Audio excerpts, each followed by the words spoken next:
Today's gospel reading is the story of the Annunciation. This is a foundational reading in terms of our faith. In terms of being a Marist brother, this is a reading that really has changed my life. When you reflect on this reading, when you reflect on Mary saying yes to this very scary thing, being placed in this position that was actually dangerous for her at the time.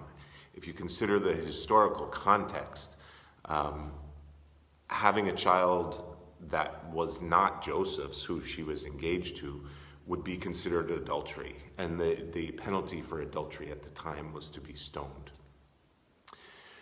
Mary knew that this request was coming from God. The angel Gabriel came to her, and so ultimately, at first, she questions and she asks, and she's obviously afraid.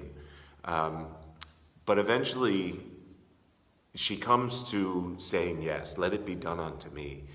And I think this is really life-changing in the fact that when we do the same thing, when we know that something is of God, that God wants something of us, that our gifts, our talents have been given to us for a particular reason. And when life is leading us in a direction of taking a particular action, and we recognize this as a call of God, even when it's so scary that it could be life-threatening, to be able to say yes is an amazing response. And being able to use Mary's yes, being able to use this story of how Mary was frightened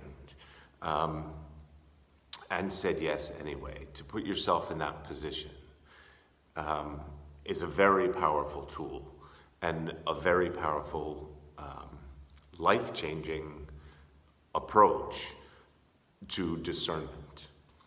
So I encourage you to take some time, think about what it would be like to be in Mary's position, and then to think about using that story as a metaphor for your own story, as a metaphor for your own life, and take a look at what are you being called to do, and are you responding in the same way that Mary did?